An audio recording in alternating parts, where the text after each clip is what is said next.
اما بعد فاعوذ باللہ من الشیطان الرجیم بسم اللہ الرحمن الرحیم.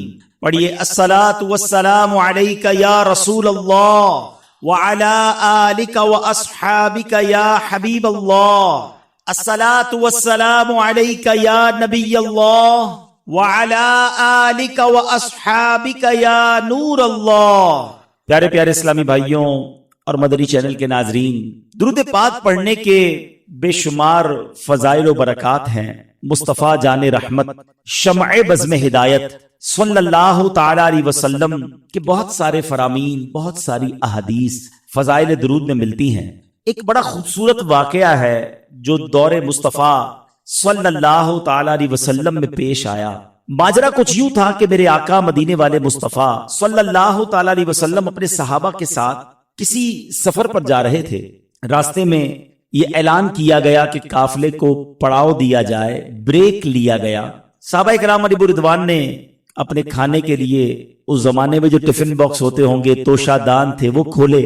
مگر حال یہ تھا کہ صحابہ کرام کے پاس روٹی تھی مگر سالن نہیں تھا، صرف روٹی کھانے لگے. اب ذرا سوچئے کہ یہ وہ لوگ ہیں جو میرے آقا کے ساتھی ہیں اور یہ غزوے میں شرکت کے لیے جا رہے تھے، جان دینے کے لیے گویا جا رہے ہیں، مگر حال یہ ہے کہ صرف روٹی ہے، سالن نہیں ہے. مگر زبان پر شکوہ نہیں تھا، شکایت نہیں تھی، کمپلین نہیں تھی.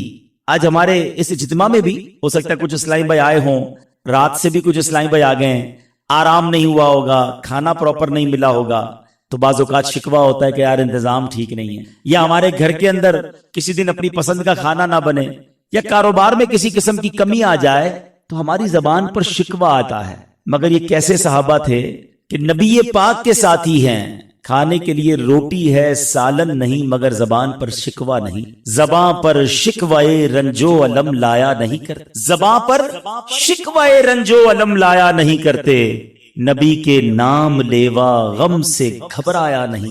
اب کیا ہوا؟ اب دیکھیں جو صبر کرتا ہے نا اس کی مدد کیسے کی جاتی ہے. اب ہوا کیا کہ پیارے آقا علیہ السلام کی بارگاہ میں شہد کی مکھی حاضر ہوئی اور نبی پاک کے مبارک کانوں کے پاس آ کر بنبنانے لگی. آپ نے دیکھا ہوگا شہد کی مکھی کی آواز کچھ نارمل مکھی کی آواز سے ہٹ کر ہوتی. اچھا صحابہ کرام علیہ رضوان کا عقیدہ دیکھو. صحابی کہتے ہیں حضور یہ شہد کی مکھی آپ کی بارگاہ میں کیا عرض کر رہی ہے؟ اللہ اکبر.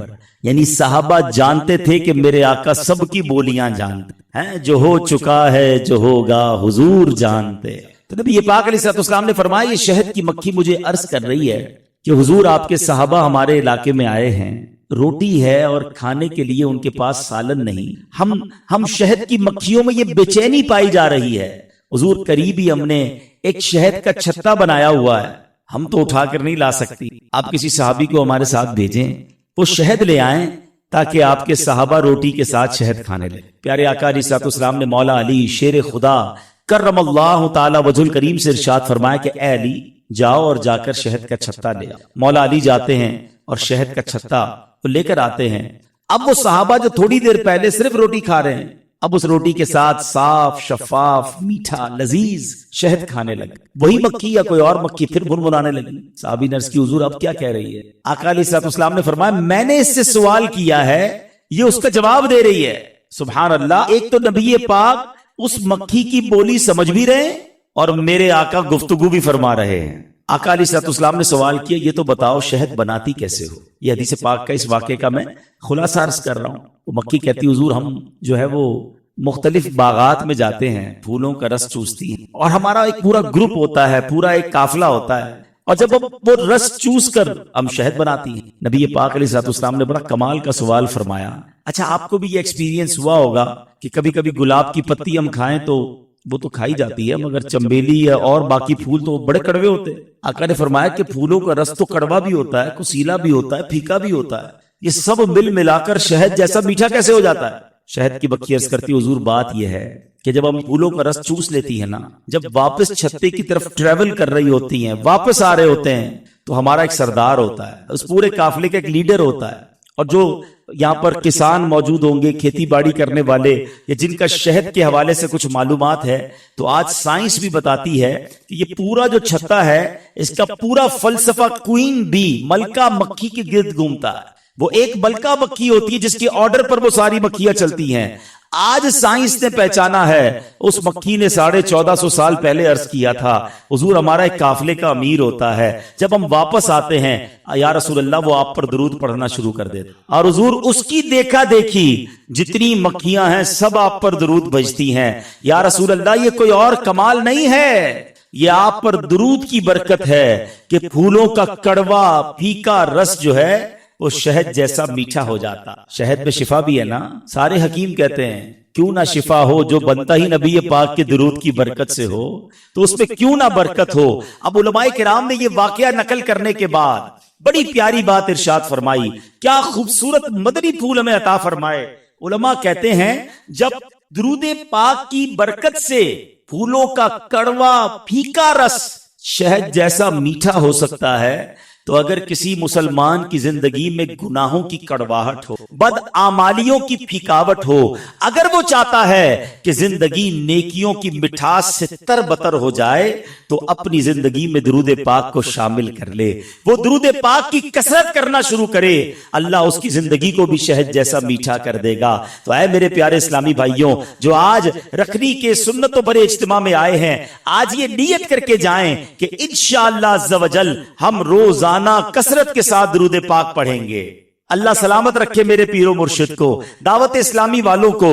کیا شاندار ہمیں طریقہ بتایا زندگی گزارنے کا, اور وہ کیا ہے کہ نیک اعمال میں ہمیں ایک نیک عمل بتایا گیا کہ روزانہ کم از کم 313 مرتبہ درود پاک پڑھ لیا جائے. گویا امیر اہل سنت چاہتے ہیں ہماری زندگی شہد جیسی میٹھی ہو جائے, نیکیوں والی ہو جائے. تو نیک اعمال پر عمل کی نیت بھی کر لیں, انشاءاللہ روزانہ کم از کم 313 بار درود پاک پڑھیں گے. آئیے مل کر محبت کے ساتھ باآواز بلند درود پاک پڑھ لیں. صلو علی الحبیب صلی اللہ تعالی علی محمد صلی اللہ علیہ وسلم.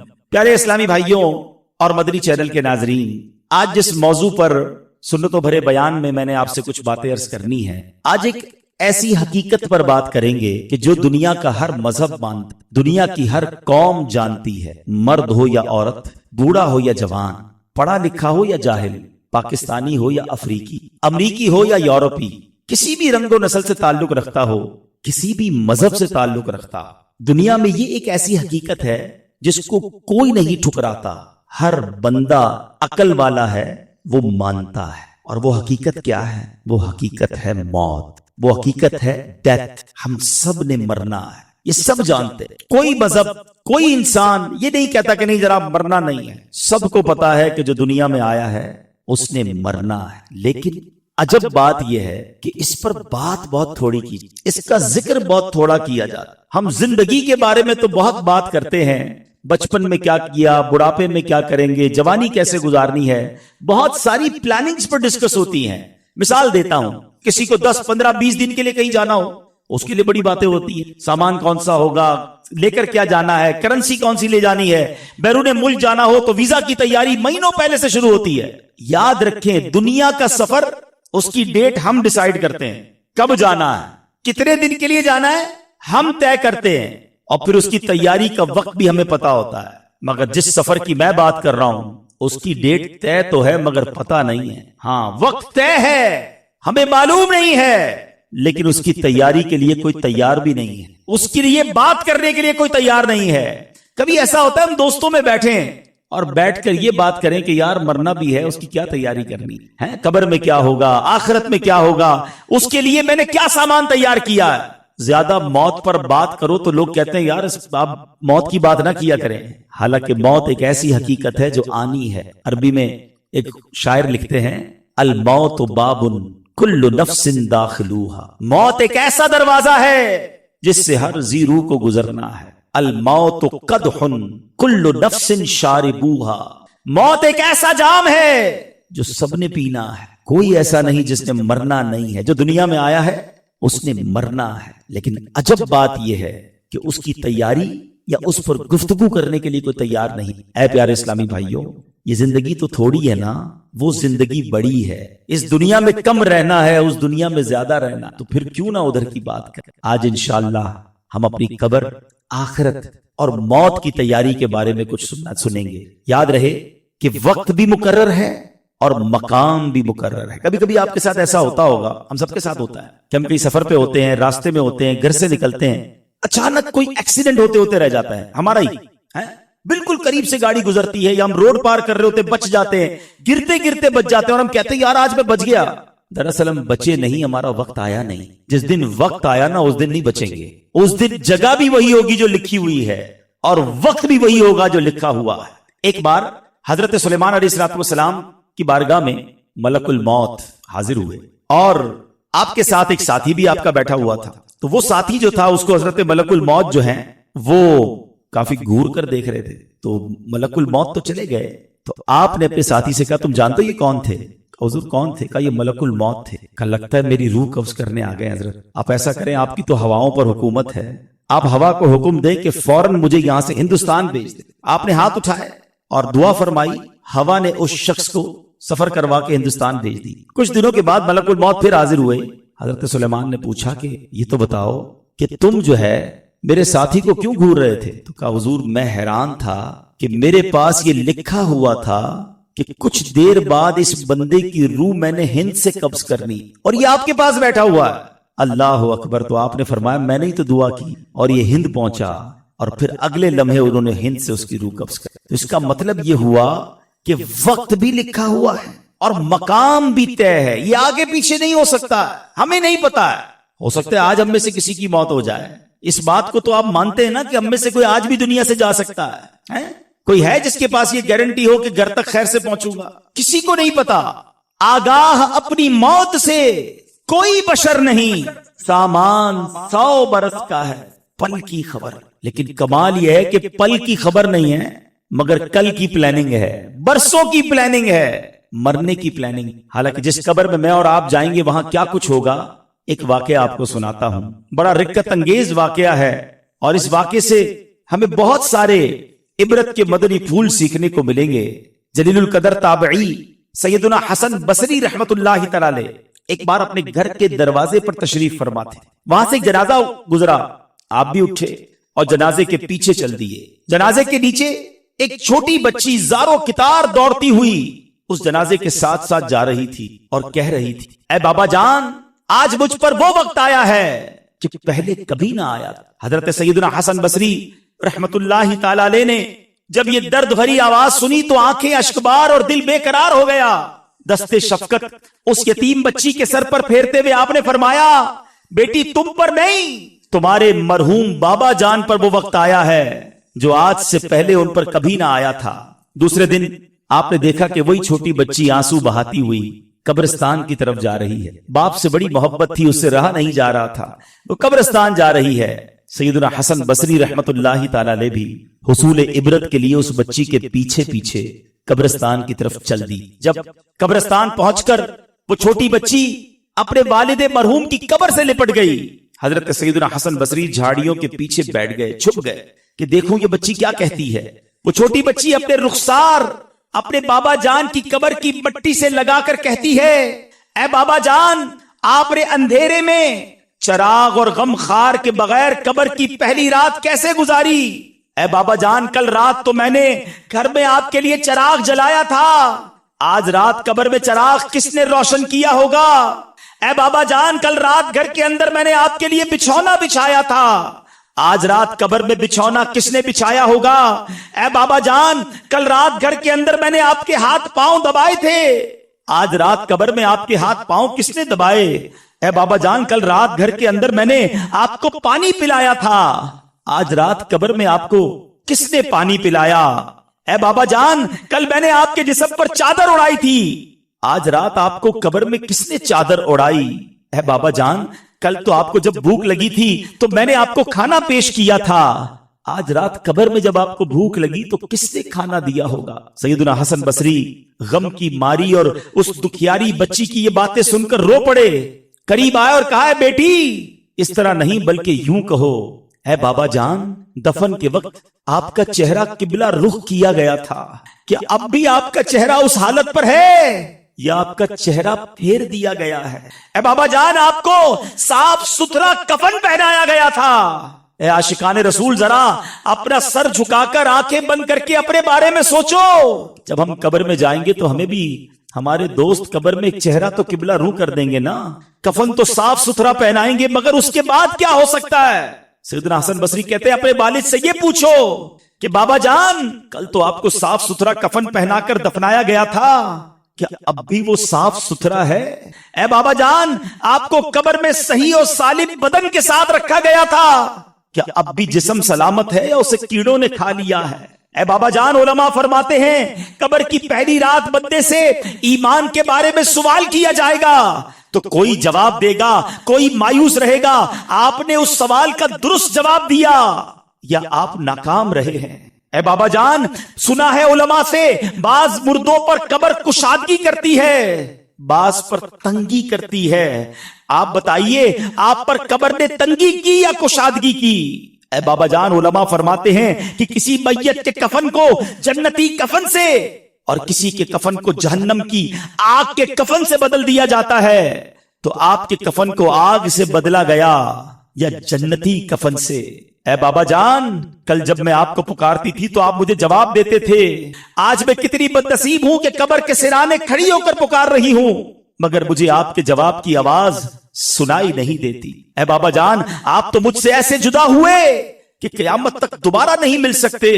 اے خدائے رحمان قیامت کے میدان میں مجھے اپنے بابا جان کی ملاقات سے محروم نہ کرنا. سیدنا حسن بصری رحمت اللہ تعالی کی یہ باتیں سن کر وہ بچی عرض گزار ہوئی، اے میرے سردار آپ کے نصیحت آموز کلمات نے مجھے خواب غفلت سے بیدار کر دیا ہے. اے پیارے اسلامی بھائیوں بظاہر تو یہ ایک واقعہ ہے مگر یہ قبر کا سفر ہم سب نے کرنا. آج ہمارے گھر میں لائٹ جائے تو جنریٹر ہونا چاہیے، پنکھا چلنے کے لیے یو پی ایس ہونا چاہیے. گرمی میں بغیر لائٹ کے جس کو نیند نہ آتی ہو، نرم تکیہ نہ ہو تو نیند نہ آتی ہو، نرم بستر نہ ہو تو جسے نیند نہ آتی ہو، جس کے کمرے میں اگر اندھیرے میں کوئی چھوٹا سا کیڑا آ جائے، کوئی چوہا آ جائے، چپکلی آ جائے تو جس کی چیخ نکل جاتی ہو، اس کو اکیلے کمرے میں اندھیرے میں ڈر لگتا ہو. ہم جیسا کمزور انسان جب قبر میں جائے گا تو سوچو وہاں اگر اللہ نہ کرے جہنم کی آگ بھڑکا دی گئی، وہاں اگر اللہ نہ کرے سانپ اور بچھو آ گئے، ادھر تو میرے اور آپ کے جسم پر کوئی کیڑا آئے تو فوراً ہٹا دیتے ہیں. اس وقت تو کیڑے ہوں گے تو بھی بندہ نہیں ہٹا سکے گا. وہ دیکھ رہا ہوگا کہ میرے جسم پر کیڑے رینگ رہے ہیں مگر یہ طاقت نہیں ہوگی کہ اپنے آپ سے اسے دور کر سکے. اے میرے پیارے اسلامی بھائیوں اور مدنی چینل کے ناظرین، آپ کا کبھی نہ کبھی تو قبرستان جانے کا اتفاق ہوا ہوگا نا. یہ جو قبریں اوپر سے ساری ایک جیسی دکھائی دیتی ہیں اندر سے ایک جیسی نہیں ہوتی. دنیا میں اگر آپ کسی ایک کالونی میں جائیں، غریبوں کی آبادی میں جائیں تو مکان دیکھ کر پتہ چل جاتا ہے غریب رہتے ہیں ادھر. امیر کے علاقے میں جائیں تو کوٹھیاں دیکھ کر سمجھ آ جاتا ہے کہ ان کوٹھیوں میں امیر اور سکون سے رہنے والے رہ رہے ہیں. مگر قبروں کو دیکھ کر پتہ نہیں چلتا، دکھتی ساری ایک جیسی ہیں مگر ہر قبر کی داستان جدا ہے. کوئی تو قبر میں جنت کی نعمتیں لوٹ رہا ہے، کوئی تو قبر میں جلوائے مصطفیٰ میں گم ہے، کسی کی قبر میں تو جنت کی کھڑکی کھلی ہوئی ہے، کوئی تو اپنی قبر میں نم کا نومت العروس کے مزے لوٹ رہا ہے. کسی کو تو قبر ایسے دبا رہی ہے جیسے ماں گود میں اپنے بچے کو پیار سے دباتی ہے. مگر اسی قبرستان میں کوئی قبر ایسی بھی ہوتی ہے پیارے اسلامی بھائیوں جس میں سانپ اور بچھو اس قبر والے کو عذاب دے رہے ہوتے ہیں. میرے آقا نے اس طرح انگلیاں کر کے بتایا. عذاب کی ایک صورت سرور کائنات علیہ الصلوۃ والسلام نے اس طرح کر کے بتائی کہ بے نمازی کو قبر ایسے دبائے گی کہ جیسے پسلیاں ٹوٹ پھوٹ کر ایک دوسرے میں پیوست ہو. کسی کو قبر نے چکنا چور کر دیا ہوتا ہے، کسی کی قبر میں جہنم کی کھڑکی کھلی ہوتی ہے، اسی قبرستان میں کسی قبر میں آگ بھڑک رہی ہوتی. اشجع الاقرا، حدیث میں اس سانپ کا نام بھی بیان کیا گیا. اللہ جس سے ناراض ہو، اشجع الاقرا اندھا سانپ ہے جو قبر میں مردے کو ڈنک مارے گا تو 70 گز مردہ زمین میں دس جائے. یہ عذاب بھی احادیث میں ہی بیان، مگر قبرستان جا کر پتہ نہیں چلتا.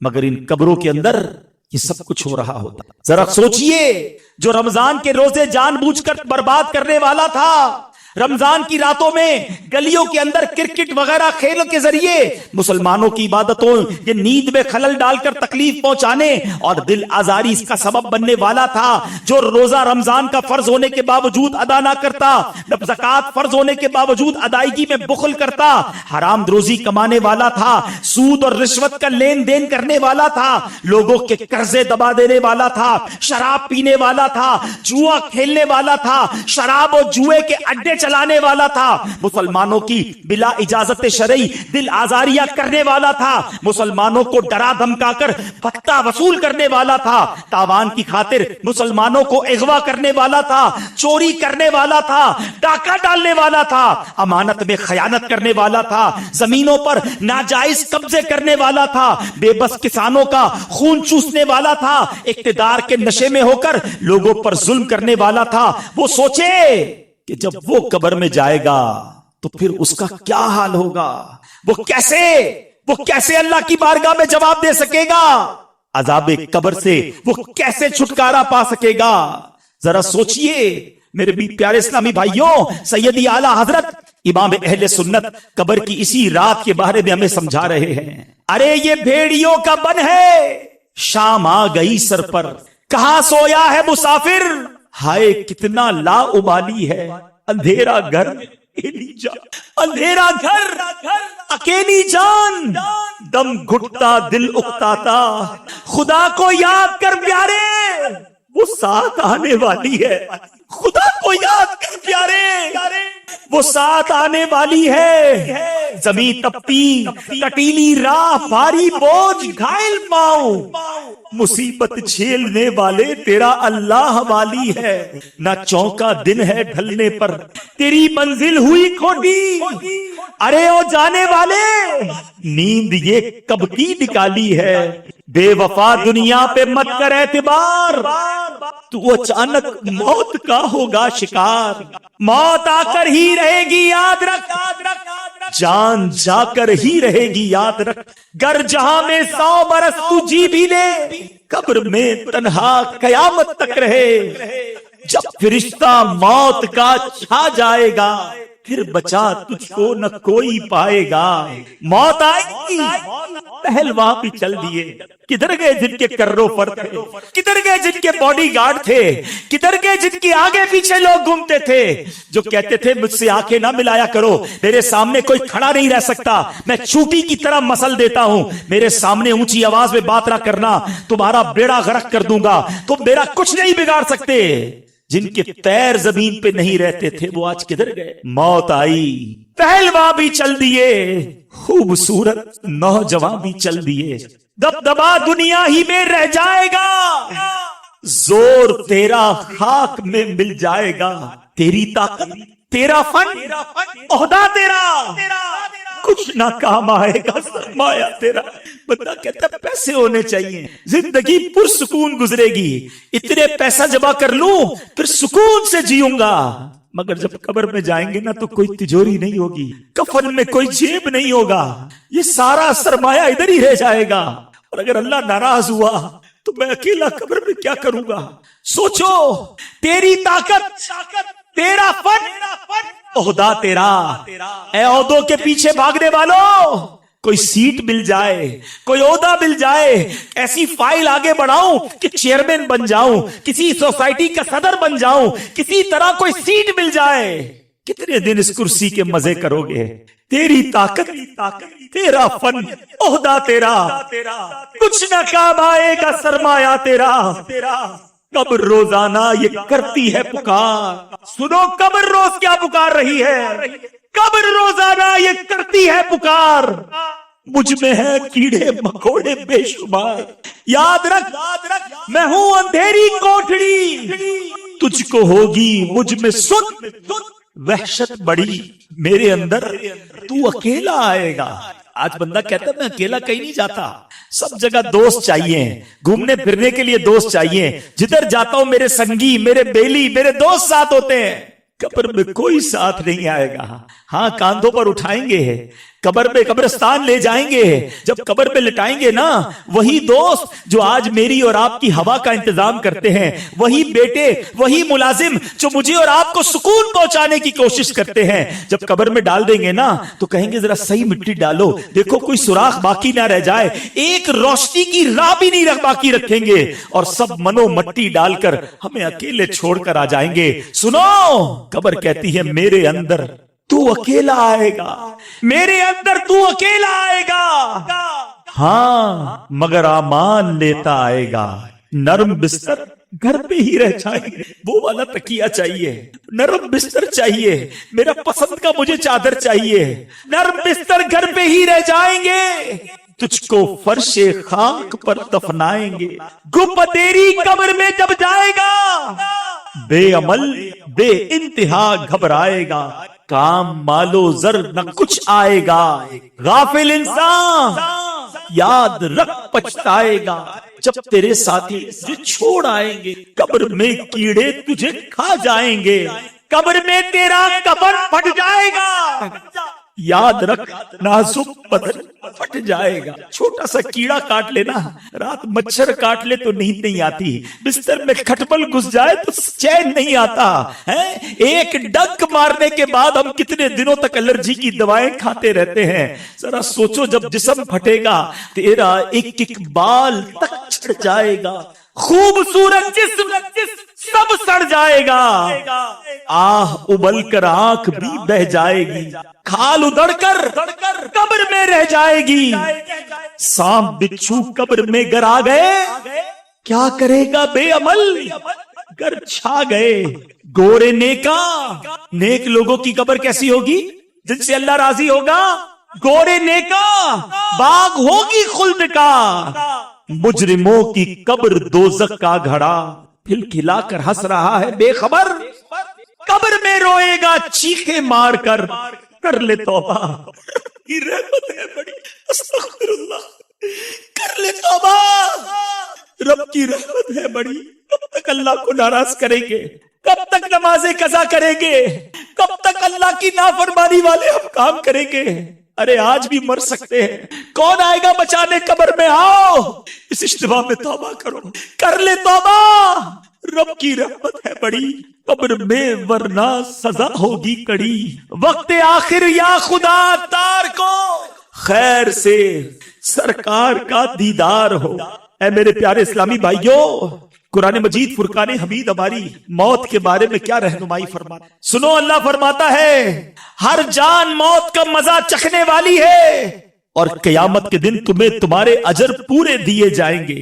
اور جو آیت کا اگلا حصہ ہے نا, خدا کی قسم یہی اصل بات ہے. لوگ کہتے ہیں یار جس کا گھر بڑا ہو وہ کامیاب ہے, جس کے پاس بڑی گاڑی ہے وہ کامیاب ہے, جو خوبصورت ہے وہ کامیاب ہے, جو طاقتور ہے وہ کامیاب ہے, جس کی شہرت ہے وہ کامیاب ہے. نہیں جناب, سنو قرآن کیا کہتا ہے کامیاب کون ہے. اللہ کہہ رہا ہے فَمَنْ زُحْزِحَ عَنِ النَّارِ وَأُدْخِلَ الْجَنَّةَ فَقَدْ فَازَ. اللہ فرماتا ہے جسے آگ سے بچا لیا گیا اور جنت میں داخل کر دیا گیا وہ کامیاب ہو گیا. ارے وہی تو کامیاب ہے. مجھے بتاؤ, ادھر بڑے گھر ہوں, نرم بستر ہو, آگے نوکر چاکر ہو, اور قبر کیڑوں والی تیار ہو, اس کی قبر آگ والی تیار ہو, کون سی کامیابی ہے یہ. ادھر ساری دنیا جانتی ہو, ساری دنیا میں شہرت ہو, اور ادھر فرشتے مارنے کے لیے تیار کھڑے ہو, یہ کون سی کامیابی ہے. ادھر بینک بیلنس بھرے ہوئے ہو, ہیرے جواہرات کے ڈھیر لگے ہوئے ہو, کروڑوں کا میں مالک ہوں, اور ادھر اگر نامہ اعمال خالی ہے تو یہ کون سی کامیابی ہے. ادھر دنیا والے میرے نام سے راضی ہو اور ادھر رب ہی مجھ سے ناراض ہو, یہ کون سی کامیابی. خدا کی قسم کامیابی یہ ہے, چاہے مجھے کوئی نہ پہچانے, میرا رب مجھ سے راضی ہو جائے, میرے آقا مجھ سے راضی ہو جائے, چاہے دنیا میں چھوٹا سا گھر ہو مگر جس قبر میں جاؤں وہ میرا جنت کا باغ بن جائے. کامیابی تو یہ ہے, چاہے دنیا میں سختیوں والی زندگی گزرے مگر قیامت کے دن مجھے اللہ کے عرش کا سایہ مل جائے. اصل کامیابی تو وہ ہے. ارے چاہے یہاں میرے اکاؤنٹ میں پیسے تھوڑے ہو جائیں مگر میرے نیکیوں کا اکاؤنٹ بھرا ہوا ہو، میرے نامہ اعمال میں نیکیاں زیادہ ہو۔ اصل کامیابی تو یہ ہے، چاہے مجھے یہاں بڑی بڑی محفلوں میں، بڑے بڑے پروگراموں میں، بڑی جگہوں پہ نہ بلایا جاتا ہو، مگر جب قیامت کے دن جنت میں جانے والوں کا اعلان ہو اور میرا نام پکارا جائے کہ میرے بندے کھڑا ہو اور جنت میں چلا جا، جسے آگ سے بچایا گیا۔ پھر سنو یہ آیت کا جز، خدا کی قسم یہ یاد کر لو کہ کامیاب کون ہے، قرآن بتا رہا ہے۔ اللہ فرماتا ہے فَمَنْ زُحْزِحَ عَنِ النَّارِ وَأُدْخِلَ الْجَنَّةَ فَقَدْ فَازَ۔ اللہ فرما رہا ہے جو آگ سے بچا کر جنت میں داخل کر دیا گیا وہی کامیاب ہے۔ اللہ آج کے اجتماع میں ہم تجھ سے دعا کرتے ہیں، ہمیں آگ میں مت ڈالیو مالک۔ گناہ گار ہوں میں لائی کے جہنم ہو، گناہ گار ہوں کے جہنم ہو، کرم سے بخش دے مجھ کو دے سزا یا رب، کرم سے بخش دے مجھ کو نہ دے سزا یا رب، میں کر کے تو پاپا لٹتا ہوں، میں کر کے تو پاپا لٹتا مولا پھر گناہ ہو جاتا کرتا ہوں، حقیقی تو پکا کر دے شرط عطا یا رب، اندھیر کب کا دیا نبی کرتا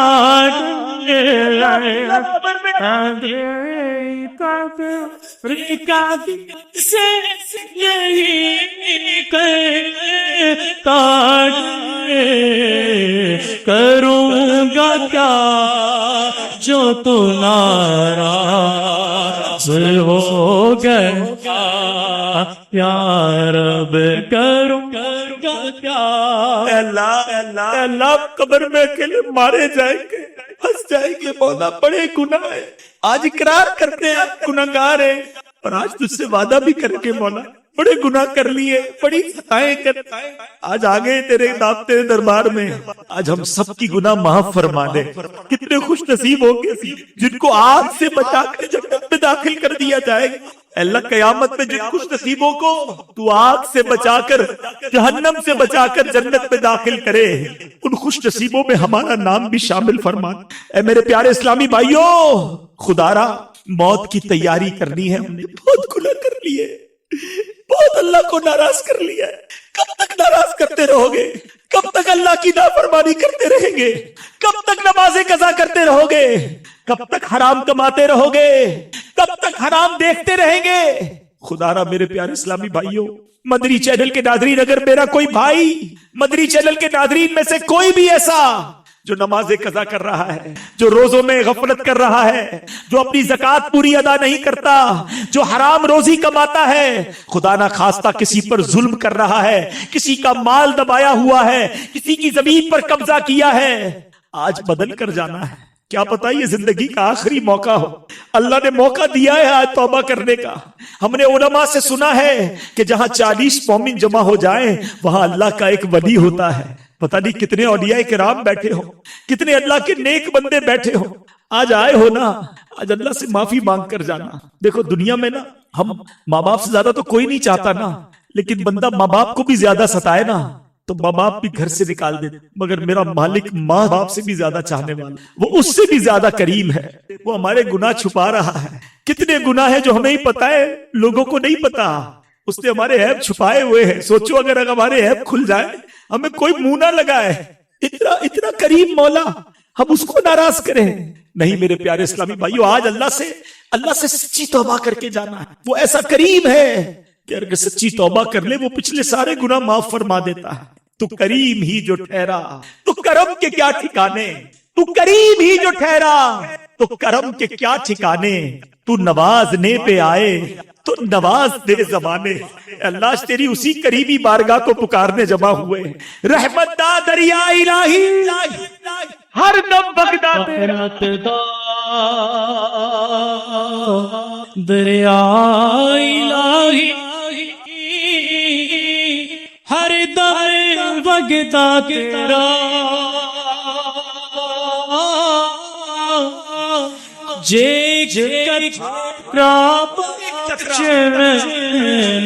کم بڑھ جائے تے کم بن جاوے عدل کرے کہ تھر تھر کم عدل کرے تے تر تر کمر اچیا شانہ والے بز بخش جا سر میں ورگ منہ کالے. آج اللہ سے دوستی کر لو، وہ بڑا کریم ہے. گناہ یاد کرو اور نیت کرو، اللہ اب تجھے ناراض نہیں، اللہ اب تیری نافرمانی نہیں کروں گا. دیکھو وہ کیسا کریم ہے، کیسے پل میں توبہ قبول کرتا ہے. سچے دل سے توبہ ہونی چاہیے. حضرت موسیٰ علیہ السلام کا دور تھا اور آپ کے دور میں بارش نہیں ہو رہی تھی. 70,000 لوگ جمع ہوئے دعا کرنے. جب اجتماع ہوا، دعا ہونے لگی. حضرت موسیٰ بھی اس اجتماع میں موجود ہے اور دعا ہو رہی ہے، مولا بارش برسا دے. بارش نہیں. حضرت موسیٰ نے عرض کی، مولا دعا کر رہے بارش نہیں ہو رہی. کہ موسیٰ اس پورے مجمع میں ایک بندہ ایسا ہے جو پچھلے 40 سال سے میری نافرمانی کر رہا ہے. اے موسیٰ وہ بندہ جب تک تمہارے اندر ہے نا بارش نہیں ہونی. حضرت موسیٰ نے کہا مولا پھر؟ حضرت موسیٰ کہا یا اللہ اتنا سارا مجمع ہے، میری آواز کیسے پہنچے گی اس تک؟ فرمایا تم آواز لگاؤ، میرا کام پہنچانا ہے. حضرت موسیٰ کھڑے ہو گئے. کہا ہے وہ شخص جو 40 سال سے اللہ کی نافرمانی کر رہا ہے، اس مجمع سے نکل جا. تو وہ ہے جس کی وجہ سے بارش نہیں ہو رہی. وہ بندہ سمجھ تو گیا اعلان میرے لیے ہو رہا ہے، مگر سوچنے لگا اگر میں کھڑا ہو گیا تو پورے شہر کو پتا چل جائے گا کہ میں ہوں وہ نافرمان. کبھی دائیں دیکھتا کبھی بائیں دیکھتا، شاید کوئی کھڑا ہو جائے. کوئی کھڑا نہیں ہوا. اب اس بندے نے پتہ کیا کیا؟ سر جھکایا اور دل ہی دل میں اللہ سے کہنے لگا یا اللہ آج معاف کر دے. میں مانتا ہوں 40 سال سے تجھے ناراض کر رہا ہوں، مولا آج معاف کر دے. آج کے بعد تجھے ناراض نہیں کروں گا. آج عزت رکھ لے مالک. آج کھڑا ہو گیا، پورے شہر کو پتا چل جائے گا میں ہی وہ بدبخت ہوں. دیکھو میرا مالک کیسے پردے ڈالتا ہے. بادل آئے اور بارش برسنا شروع ہو گئی. حضرت موسیٰ نے کہا مولا بندہ تو کوئی نہیں گیا، کھڑا تو کوئی نہیں ہوا، یا اللہ یہ بارش کیسے ہو گئی؟ حضرت موسیٰ سے رب فرماتا ہے موسیٰ میرے اس بندے نے مجھ سے دوستی کر لی ہے. 40 سال کی نافرمانی ایک بار دل سے پکارا تھا بس. حضرت موسیٰ نے کہا یا اللہ اب مجھے تیرے دوست سے ہی ملا دے، پتا تو چلے وہ کون ہے جس کی وجہ سے بارش ہوئی. سنو کیا فرمان الہی ہوتا ہے. اللہ فرماتا ہے موسیٰ جب وہ میرا نافرمان تھا میں نے تب اس کے عیب چھپائے تھے، اب تو میرا فرما بردار ہو گیا، میں کیسے تجھے بتا دوں وہ کون ہے. ایسا مالک ایک بار دل سے پکارو وہ معاف کر دیتا ہے. مگر ہم ہیں کہ اس کی رحمت کی طرف نہیں آتے، ہم اس کی بارگاہ میں سر نہیں جھکاتے. ایک بار حضرت عمر فاروق رضی اللہ تعالیٰ عنہ کا دور ہے. ایک شرابی شراب کی بوتل لے کر جا رہا ہے. آپ نے اسے روکا، بتاؤ کیا ہے اس بوتل میں؟ اب ذرا غور کیجئے، بندہ سامنے ہے، ہاتھ میں شراب کی بوتل ہے، کتنا فرق ہے. وہ بندہ ڈرتے ڈرتے کہتا ہے حضور سرکہ ہے. شراب کی بوتل میں کہتا ہے سرکہ ہے. حضرت عمر نے کہا مجھے دکھاؤ. حضرت عمر کا ایک جلال ہے، آپ کا ایک روب ہے. اب وہ سمجھ گیا کہ آج تو پکڑا گیا، مارا گیا. سوچے کتنا وقفہ ہوگا. وہ گناہگار دل ہی دل میں کہتا ہے مولا آج بچا لے، آج عمر سے بچا لے. اللہ اب شراب نہیں پیوں گا، آج معافی مانگتا ہوں تجھ سے. سیکنڈ ہی لگے ہوں گے نا، کتنی دیر کا وقفہ ملا اسے. مگر وہ دل کی گہرائیوں سے اس نے پکارا. اس نے جب بوتل حضرت عمر کی طرف بڑھائی نا، پیارے اسلامی بھائی وہ بوتل شراب سے سرکے میں بدل چکی تھی. یہ ہے میرا مالک، یہ ہے اس کی رحمت. وہ چاہتا ہے میں اور آپ بخشے جائیں، اس کی رحمت چاہتی ہے ہم بخشے جائیں، مگر ہم ہیں کہ اسے راضی کرنے کی طرف نہیں. مومن جو ہے نا، جو عاشق رسول ہوتا ہے، وہ تو انتظار کرتا ہے موت کا. گناہگار ڈرتا ہے کہ وہاں مار پڑنی ہے، لیکن جب عاشق رسول جائے گا تو پھر کیا ہوگا؟ شاعر کہتے ہیں قبر میں سرکار آئیں گے نا. سیدی اعلیٰ حضرت سے پوچھو، بریلی کے تاجدار کہتے ہیں جان دے دو وعدہ دیدار پر. جان دے دو، ادھر تو دیدار ہونا ہے. جان دے دو وعدہ دیدار پر، نقد اپنا دام ہو ہی جائے گا. عاشق رسول جو نمازیں پڑھ کے سنتوں پر عمل کر کے دین متین کی خدمت کر کے حرام روزی ٹھکرا کر تھوڑے حلال پر بھی گزارا کر کے اپنی آنکھوں کی اپنے کانوں کی اپنی زبان کی حفاظت کر کے اپنی شرمگاہ کی حفاظت کر کے اپنی پارسائی کی حفاظت کر کے جب وہ قبر میں جائے گا نا تو اعلیٰ حضرت کہتے ہیں قبر میں لہرائیں گے تا حشر چشمے نور ہے قیامت تک چشمے نور کے ہوں گے. کب؟ قبر میں لہرائیں گے تا حشر چشمے نور کے جلوہ فرما ہوگی جب طلعت رسول اللہ. عاشق رسول تو انتظار کرتا ہے موت کا. موت تو مومن کے لیے تحفہ ہے. وہ تو انتظار کرتا ہے کہ جب آقا آئیں گے قبر میں سرکار آئیں تو میں قدموں پر گروں, اگر فرشتے بھی اٹھائیں تو میں ان سے یوں کہوں کہ اب تو پائے ناز سے میں اے فرشتوں کیوں اٹھوں, مر کے پہنچا ہوں یہاں اس دل ربا کے ناز.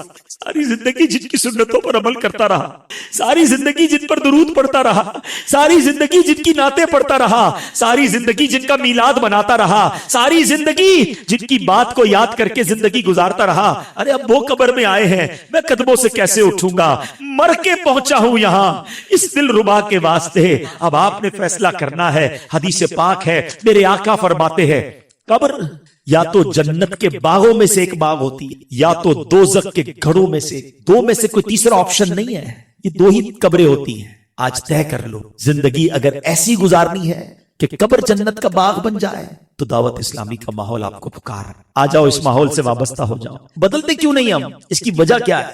آج آخر میں وجہ بھی سن لو. وجہ یہ ہے کہ ہم جب نیت کرتے ہیں نا اس وقت تو شاید دل میں پکا ارادہ ہوتا ہے, مگر اس کے بعد جب ہم اجتماع سے یا محفل سے یا جو بھی ہمارا اچھی نیک ماحول ہوتا ہے اس سے اٹھ کے جاتے ہیں نا, پھر ہمارے جو ماحول ہوتا ہے وہ دوست ہمارے اچھے نہیں ہوتے, وہ ہمیں نمازی نہیں بننے دیتے. ہم نمازی بنتے ہمارا مذاق اڑاتے, خیر تو ہے بھائی مولوی بن گیا, جمعہ پڑھتا تھا تجھے کیا ہو گیا ہے, یہ کیا تو بھائی سر پہ ٹوپی سجا لی ہے, امامہ پہن لیا ہے, سنتوں پر عمل شروع کر دیا ہے, حرام روزی چھوڑ دی ہے. ہمارے دوست ہی ہمیں گناہوں کی طرف لے جاتے ہیں. ایک بات یاد رکھو, شرابیوں کے ساتھ بیٹھ کر آپ نمازی نہیں بن سکتے, اللہ کے نافرمانوں کے ساتھ بیٹھ کر آپ اللہ کے فرما بردار نہیں. پہلے طے کر لو آپ قبر جنت کا باغ بنانی ہے تو پھر تبدیلی لانی پڑے. اگر آپ کی مرضی ہے کہ نہیں جیسی زندگی گزر رہی ویسی گزاروں گا تو پھر آپ کی مرضی, لیکن اگر آج دل پر چوٹ لگی ہے نا اور بدلنا چاہتے ہو تو محفل بدلنی ہوگی, ماحول بدلنا ہوگا, دوستی بدلنی ہوگی. کہتے ہیں خربوزے کو دیکھ کر خربوزہ رنگ پکڑتا ہے, بالکل صحیح بات ہے. روایتوں میں آتا ہے دوست وہ ہوتا ہے جس کو دیکھ کر خدا یاد آ جائے. ایک دوست ایسا ہے میرا اور آپ کا, غور کر لے کہ جس کو دیکھوں تو خدا یاد آ جائے. ہمارے دوست تو وہ جس کو دیکھ کر سنیما یاد آتا ہے, جس کو دیکھ کر تاش کی اور جوئے کی اور حرام چیزوں کی محفلیں یاد آتی ہیں. ایسی دوستیاں لگائی بھی ہم نہ کریں ایسا. یہ صحبت کیا اثر لاتی ہے.